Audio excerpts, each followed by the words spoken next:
Amém? Glória a Deus. Versículo 19 diz assim, capítulo 3, versículo 19 de Lamentações: Lembra-te da minha aflição e do meu pranto, do absinto e do veneno. Minha alma continuamente os recorda e se abate dentro de mim. Quero trazer à memória o que me pode dar esperança. As misericórdias do Senhor são a causa de não sermos consumidos, porque as suas misericórdias não têm fim. Renovam-se a cada manhã, e grande é a tua fidelidade. Amém? Tem uma palavra de oração. Santo Deus, nós agradecemos ao Senhor pela tua palavra, louvamos o teu nome, ó Deus, pelo privilégio de estarmos, ó Deus, aqui nesse ajuntamento de irmãos, de irmãs, família do Senhor, sentado à mesa e querendo receber do teu Espírito, ó Deus. É Ele que convence da justiça, do juízo e do pecado, é Ele que fala ao nosso coração nessa noite. Então, no nome santo de Jesus, semeia em nós, ó Pai, a cada dia, para a glória do teu nome. Amém. Amados, Lamentações de Jeremias é um choro de um profeta que viu o sofrimento, de um profeta que durante 23 anos ele profetizou sobre Israel. E Jeremias, ele vê um momento muito doloroso na sua vida, quando ele vê a nação de Israel ser subjugada, ser destruída pelos babilônicos. A invasão da Babilônia gera em Jeremias um choro, uma dor, uma falta de esperança, um desacreditar em Deus. Ele não consegue olhar para Deus mais como seu amigo, não consegue olhar para Deus como alguém que é o seu ajudador, mas ele olha para Deus agora como seu inimigo, como alguém que esqueceu dele. Jeremias chora pelos seus compatriotas. Jeremias chora por causa de um povo que foi trucidado por Nabucodonosor. Amados, nessa noite eu queria compartilhar com você a respeito de 3 verdades que estão nesse texto. Esse texto, ele fala de uma época onde o povo de Israel, desde o tempo que Deus separou Israel, dividiu, rasgou, que é como diz lá em 1 Reis, que Deus rasgou Israel, dividiu o reino do sul e o do norte, separou 10 tribos para um lado e 2 tribos para outro, com Judá e Benjamim de um lado e todas as outras tribos de outro, bem no reinado de Roboão, após o reinado de Salomão.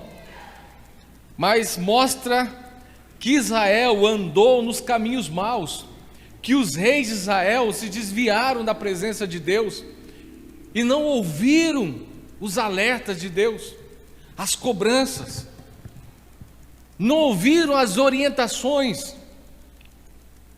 não ouviram as chamadas de atenção através dos profetas, as advertências de Deus. Mas os reis se dobraram a Baal, se dobraram a outros deuses e não seguiu os conselhos do Senhor. Mas o reino de Judá, ele oscilava em atender os cuidados, como Josias, que fez uma reforma em Israel, como muitos reis que entraram e fizeram coisas extraordinárias, mas outros também se desviaram da presença de Deus. E chegou um ponto onde Deus levanta Jeremias, e um momento onde os profetas já não profetizavam mais com a verdade que vinha da parte do Senhor. Os profetas, eles queriam simplesmente a aprovação do rei, mas não se preocupavam se realmente aquilo que falavam, não se preocupavam com o teor da sua profecia, se de fato vinha na verdade de Deus, do coração de Deus. Quando Israel venceu as afrontas da Assíria e logo após se levantou a Babilônia, e começou a vir os rumores de invasão da Babilônia, os profetas diziam para o rei que Deus daria vitória contra a Babilônia. Mas enquanto isso, Jeremias, pela parte de Deus, profetizava se não houvesse conserto em Israel, se não houvesse mudança, se não houvesse choro pelo pecado, se não houvesse conversão em Israel, Deus disciplinaria o povo, porque Deus já havia muito tempo advertido o povo, já vinha anos advertindo o povo que precisava mudar de vida, que precisava mudar de atitude. Mas o povo não atendia, não ouvia, não dava ouvidos à voz de Deus. Mas na corrupção dos profetas, havia um profeta que Deus tinha levantado, que falara da parte de Deus. Mas a esperança de Jeremias era que o povo de Deus, que o povo de Israel se convertesse, mudasse o coração, mudasse o caminho e se voltasse ao Senhor. A esperança dele era essa. E durante 23 anos, Jeremias falou da parte de Deus. Muitas vezes as profecias, muitas vezes a palavra de Deus, muitas vezes a advertência de Deus, ela vai contra as nossas expectativas. Tantas vezes a palavra de Deus, ela chega ao nosso coração e ela não desce tão gostoso como devia descer, porque às vezes a palavra vem dura para nós. Mas toda palavra, seja ela boa, seja ela dura, vindo da parte de Deus, é o melhor para nós, porque a Bíblia fala que Deus tem o melhor para nós. A Bíblia fala que Ele tem pensamentos de paz e não de mal. Ele tem um futuro já preparado para cada um de nós. Mas a palavra vinha dura para o rei, e Jeremias era assolado, Jeremias era envergonhado, chacoteado, chicoteado, excluído, mas Jeremias continuava sendo fiel àquilo que era o propósito do seu ministério.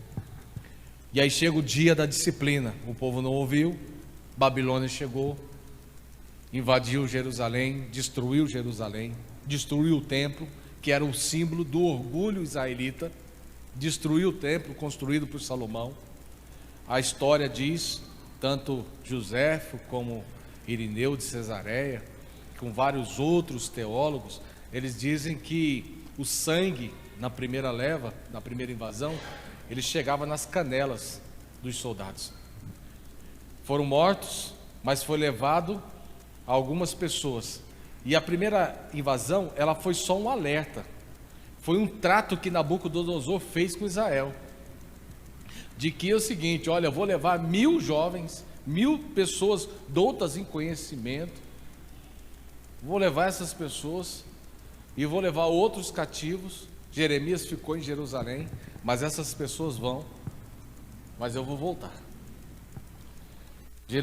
Nabucodonosor destruiu o templo, destruiu os muros de Jerusalém, a cidade ficou assolada, estabeleceu um novo rei lá, para coordenar para a Babilônia todas as coisas. Então a cidade e o país perdeu a sua identidade, pela disciplina do Senhor. Mas agora nós lemos um texto onde o profeta chora. Ele olha para tudo isso e chora, porque ele vê o seu país destruído. Ele vê a sua casa, a sua nação, o seu povo, os seus irmãos, os seus parentes serem levados, serem mortos, serem envergonhados. Não tinha mais com o que celebrar, não tinha mais orgulho, não tinha casa, não tinha para onde voltar. Israel agora era cativa. E ele tinha profetizado isso no livro de Jeremias, no capítulo 25. Ele profetizou que Deus disciplinaria o povo e a Babilônia invadiria, e eles ficariam cativos por 70 anos na Babilônia. Ele já tinha profetizado isso, mas ele ainda tinha uma esperança que Deus poderia mudar de ideia.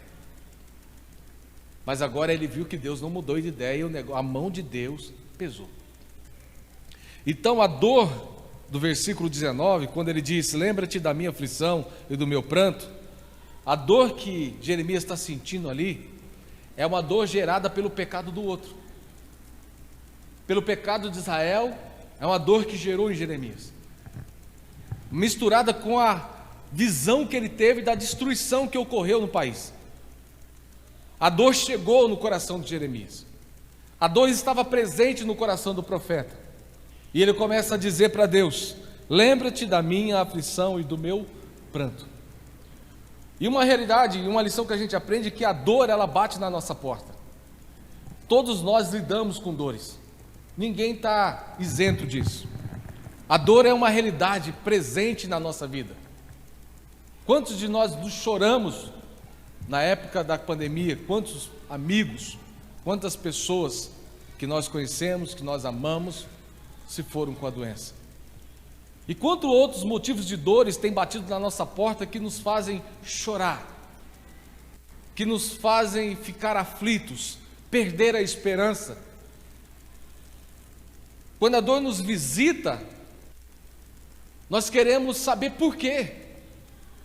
Nós enchemos o coração de questionamentos diante de Deus e nós queremos entender por que a dor nos visita, por que a angústia bate à nossa porta, por que a angústia, o choro se torna nosso parceiro nas noites, por que divide o nosso travesseiro com o nosso pranto, por que a dor bate, por que ela aperta o nosso coração e tem dores que invadem a nossa alma e faz com que a esperança se vá. E nós ficamos rixosos, murmurantes, questionamos, brigamos com Deus, queremos entender as coisas, queremos saber das coisas, e brigamos com Deus porque Deus não agiu ao nosso favor, porque Deus não nos livrou da dor, da depressão, do choro, da angústia, da aflição. Porque Deus não fez diferente? Porque isso tem que me visitar. Tem pessoas que lutam com suas dores, e dores que são produzidas por diversas circunstâncias, como pecado, dores que o pecado produz no coração da gente. Às vezes o pecado do outro produz dor na gente. Às vezes o pecado do nosso filho, do nosso cônjuge, o pecado dos nossos irmãos, o pecado de alguém de perto, o pecado que ele se entregou, o pecado que ele guarda no coração como pecado de estimação, aquilo vai deteriorando a vida dele e aquilo nos incomoda e produz dor no nosso coração. Porque a gente não consegue entender por que a pessoa está presa nisso. Tantas vezes eu tentei libertá-la, mas ela está presa nisso. E isso vai destruindo com a gente. Isso vai corroendo a gente. Porque a gente chora pelo outro. Porque às vezes o outro é tão perto de nós e nós ficamos doloridos por ele. Nós choramos por ele. Nós queremos mudança. Nós queremos que ele possa aproveitar as oportunidades da vida. Quantas mães choram pelos seus filhos? De semana retrasada para cá, foram 5 internações que nós internamos. 5 internações. Foram 3 de Uberlândia e 2 de Goiânia. E dentro das 3 de Uberlândia, foi um casal. Um casal que estava morando na rua, perdeu tudo, estavam os dois morando juntos na rua e usando droga. Nós internamos aqui na casa de Davi. Um ficou no feminino, outro ficou no masculino. Mas foi choro da família, choro dos amigos, que pediam pelo amor de Deus, que ligaram e falaram assim: Orlando, por favor, me ajuda. Eu não sei mais o que eu faço. Eu não sei mais, eu não consigo mais dormir quando eu lembro que o fulano e a fulana está na rua, está afundado no crack. Eu perdi as noites de sono. A angústia bateu na minha porta, o meu coração está aflito, o que eu faço? Vamos correr atrás. Se eles querem mudança, vamos, dar uma oportunidade. Vamos correr atrás. E deu certo, graças a Deus. Trouxeram, então estão internados aqui em Goiânia. Mas tem outros que já não sofrem com o pecado dos outros, mas sofrem com seus pecados. Porque alcançaram misericórdia, alcançaram o perdão, estão no convívio, na comunhão novamente, mas a lembrança dos seus pecados, a lembrança do que fizeram, a lembrança dos erros, a lembrança do que falou, do que fez, é tão pesada na sua consciência, que mesmo ele tendo o perdão dos irmãos e o perdão de Deus, ele não consegue esquecer, porque a lembrança o visita, a lembrança o esmaga, a lembrança o faz chorar e se arrepender e dizer: oh Deus, por que eu fui fazer isso? Por que eu fui fazer isso? Jeremias estava doendo, Jeremias estava chorando e lembrava do pecado do povo, olhava para o seu coração, lembrava das suas dores, e Jeremias fala da dor do absinto e do veneno. A dor do absinto é que tem realidade na nossa vida, que nós enfrentamos com dores na nossa alma. Tem situações que nós vamos mergulhando nessas dores, nessa depressão, nessa alma ferida, nessa aflição que nos corrói, que a única coisa que nós queremos é esquecer das coisas. E o absinto é a bebida que nos faz esquecer. É a nossa rota de fuga. É o nosso lugar de refrigério. É o nosso lugar que nós queremos mergulhar. E aí lavar as nossas mágoas, as nossas dores, os nossos rancores, as nossas tristezas. Queremos fugir. Mas o veneno é uma advertência de Deus mostrando que todas essas dores, elas nos destroem, se elas forem alimentadas. Se nós não tomarmos uma atitude. Porque o que Deus mostra no texto, que o profeta mostra no texto, é que ainda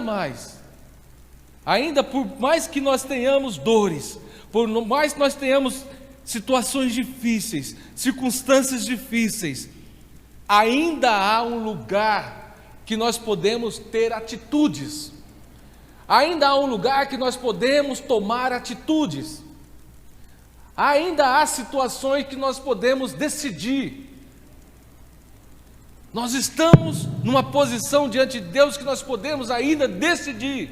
Deus, por mais que as dores nos visitam, Deus nos dá um lugar de fuga. E o lugar de fuga não é o absinto, não é o veneno que nos destrói, mas o lugar de fuga é uma decisão. E Jeremias, ele olha e diz: minha alma continuamente se recorda. E aí vem, e ela se abate dentro de mim. Mas eu tenho uma atitude, eu tomei uma atitude, que eu quero trazer à memória. Trazer à memória, no hebraico, significa voltar ao coração, fazer voltar ao coração. Eu quero tomar uma atitude, eu quero não me alimentar mais das dores que me invadem, eu não quero mais me alimentar com as tristezas que batem à minha porta, eu não quero mais alimentar com o meu choro nas madrugadas, eu não vou me alimentar com isso, eu não vou ficar me alimentando dessas dores do pecado, eu não vou ficar me alimentando com aquilo que está me matando, me destruindo, eu vou me alimentar com a esperança, com aquilo que pode me dar esperança. Eu vou trazer à memória, eu vou trazer ao coração aquilo que me alimenta e que me pode olhar para o amanhã, olhar para o futuro, deixar o passado para trás, não ficar mais no passado. Tem muita gente, amado, que está sofrendo, e o que só sobra para ela é o passado. O passado foi bom, o passado foi bom, tudo foi bom, mas ela não tem uma perspectiva do futuro, ela não consegue nem enxergar o presente. Mas quando eu tomo a atitude de trazer a memória, de trazer ao coração aquilo que realmente me dá esperança, eu olho para o meu presente e posso entender que o meu futuro pode ser melhor do que o meu passado, e que aquelas dores, amado, ela pode deixar de me visitar,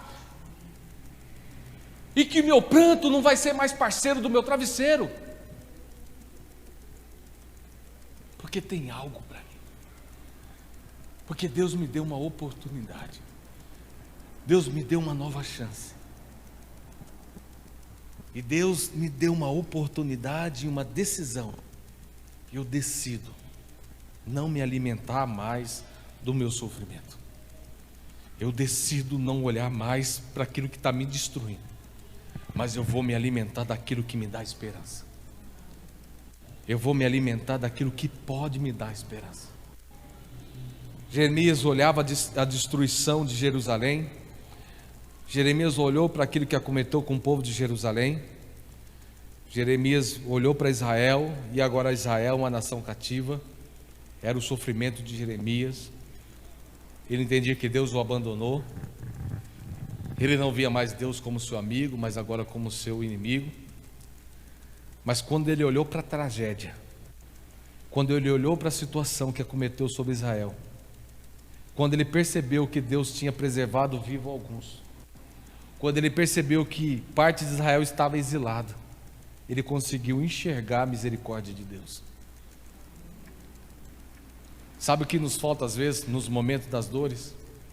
É visitar o lugar da dor, e aquilo que bateu na nossa porta como a nossa aflição, e tentar enxergar a misericórdia de Deus lá. É lidar com a situação, é olhar para a dor e enxergar a misericórdia de Deus. Porque quando nós tomamos a decisão de trazer a esperança para o nosso coração novamente, nós vamos olhar para aquela situação e vamos enxergar a misericórdia de Deus. Graças a Deus que isso acometeu sobre a minha vida. Está doendo, mas eu estou vivo. Está doendo, mas eu tenho outro caminho. Está doendo, mas o choro pode durar uma noite, mas a alegria vem pela manhã. Está doendo, mas tem esperança para mim. Está doendo, mas eu tenho um Deus que pode mudar a história. Está doendo, mas eu tenho uma nova chance, eu tenho uma nova oportunidade. Eu fiz errado no passado, eu posso ter feito errado no passado, isso gera dor no meu coração hoje, mas Deus me deu uma oportunidade de fazer diferente amanhã.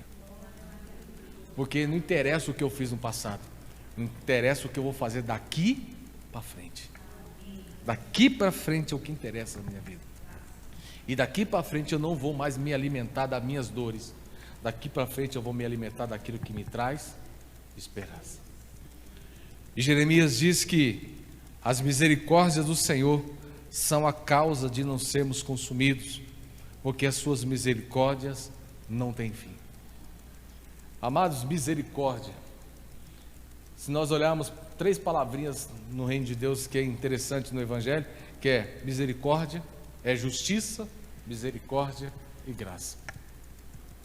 Justiça, nós recebemos o que merecemos. Se nós merecemos um raio na cabeça, Deus vai dar, pronto, é um raio na cabeça. Mas se nós merecemos um raio na cabeça e nós não recebemos aquele raio naquele determinado momento que nós entenderíamos que era a justiça de Deus, que seria aplicada à nossa vida, nós não recebemos o raio na cabeça, é misericórdia, porque nós não recebemos de Deus aquilo que nós não merecemos. Então eu mereço o raio, Deus teve misericórdia de mim, então não recebi aquilo que eu merecia. E graça, eu não recebi o que eu merecia, e ainda Deus me deu um presente. Sabe o que acontece com isso hoje? É que Deus está tendo misericórdia todos os dias da nossa vida. Todos os dias as misericórdias de Deus se renovam, cada manhã.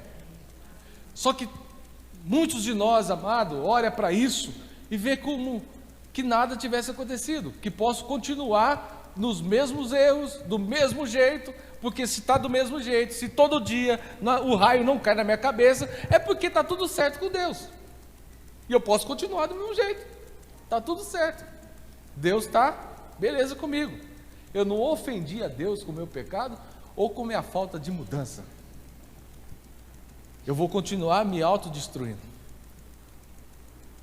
Ah, se o raio não caiu na minha cabeça, então quer dizer o seguinte, então eu vou continuar com as minhas dores, eu vou continuar me alimentando, continuar na minha autocomiseração, eu vou ficar lá como vítima, eu vou ficar lá embaixo, chorando, sempre chorando, querendo dó, que as pessoas tenham dó de mim, eu vou continuar do mesmo jeito, porque eu não entendo a misericórdia de Deus, porque está tudo do mesmo jeito. Eu acordei de manhã, continua tudo do mesmo jeito, Deus não fez nada diferente para mim, porque as tragédias da minha vida estão me destruindo. Então, se a destruição não chegou completamente na minha vida, então eu não recebi o que eu mereço, então beleza, está tudo certo, Deus está bem, está de bem comigo. Não é que Deus está de bem com a gente, amado.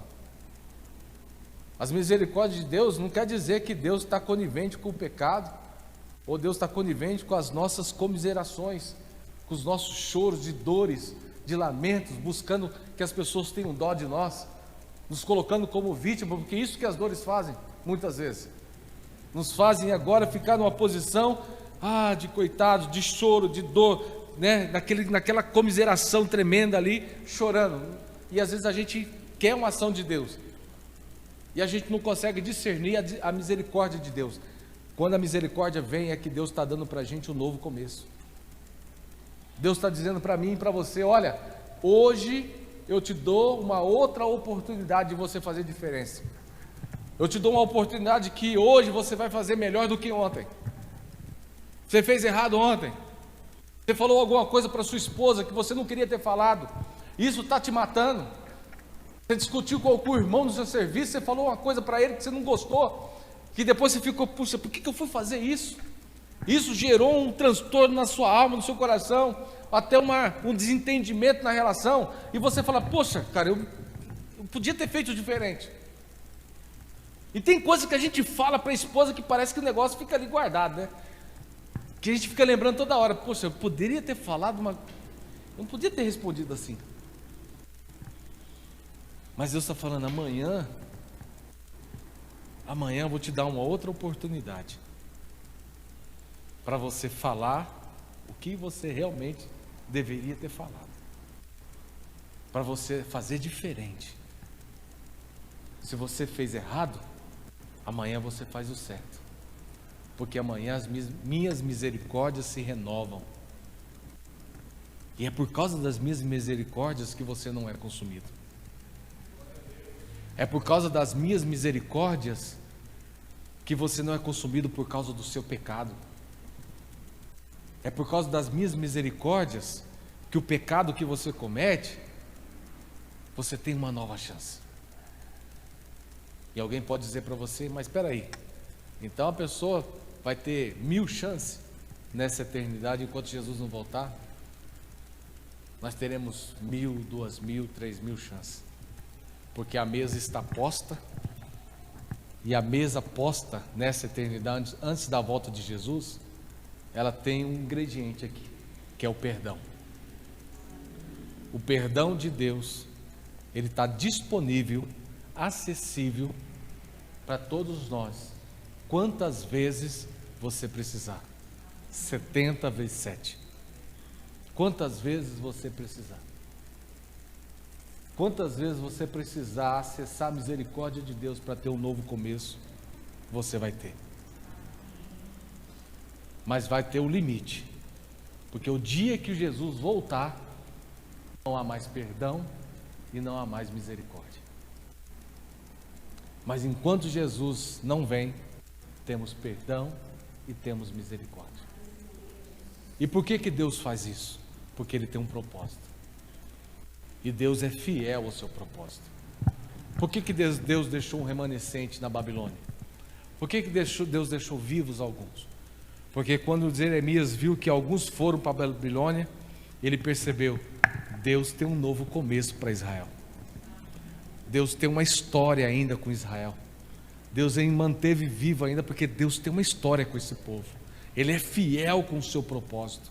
Deus é fiel com cada um de nós, amado. Deus é fiel com um propósito na sua vida. Deus é fiel. Se o choro bate à nossa porta, se as dores incomodam o nosso coração, amado, toma uma decisão. Se alimente daquilo que traz esperança para você. Se alimente, porque a esperança é o Senhor. A nossa esperança é o Senhor. Por mais que pareça que Ele nos abandonou, o Senhor não nos abandona, porque Ele é fiel. Ele não nos abandona. Pelo contrário, Ele derrama sobre nós as suas misericórdias, e as suas misericórdias são a causa de não sermos consumidos. Elas se renovam a cada manhã, porque grande é a fidelidade dEle. Amém? E eu queria encerrar cantando uma música com vocês. É uma música bem pequena.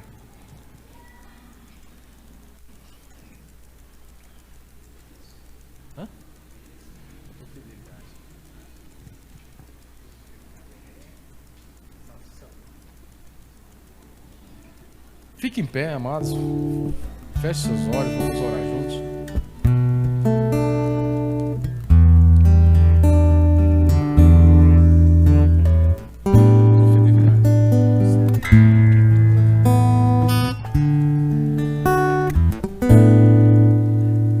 Tua fidelidade é grande. Tua fidelidade incomparável é.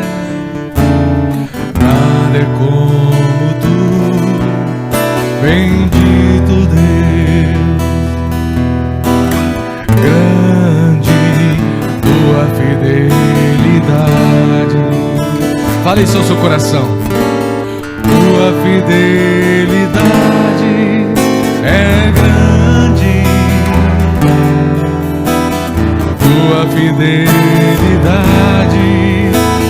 incomparável é. Nada é como tu, bendito Deus. Grande tua fidelidade.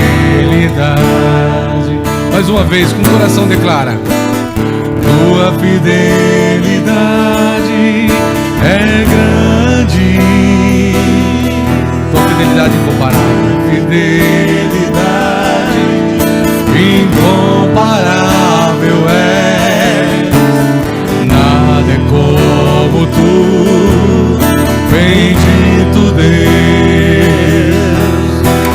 Grande tua fidelidade. Senhor Deus amado, louvado seja o teu nome, ó Deus, porque a cada dia o Senhor renova as suas misericórdias, Senhor, pela tua fidelidade, Senhor. A tua palavra diz, ó Deus, que por mais que sejamos infiéis, o Senhor permanece fiel, porque o Senhor não pode negar a si mesmo. Visita o nosso coração, visita as nossas dores, Senhor. Nos tira de lá, nos ajuda a tomar uma decisão de olhar para frente, de olhar o presente, aonde o Senhor nos trouxe, de olhar, Deus, para a situação e ver que a tragédia não nos matou, mas ainda estamos vivos, ó Pai, e ainda há esperança para nós. E a esperança, a nossa esperança é o Senhor. Nos ajuda, Deus, a sermos gratos, Deus, pelo aquilo que temos. Ó Deus, e sermos gratos, Deus, por tudo aquilo que o Senhor nos deu. E, ó Deus, e sabemos que o Senhor continuará nos dando, porque o Senhor é bom. Então, no nome santo de Jesus, guarda o teu povo. Ó Deus, tira o choro, visita no choro, visita na dor, mas faz com que a alegria, ó Deus, venha ao amanhecer e a paz reine em seus corações. No nome santo de Jesus. Amém, Senhor. Amém.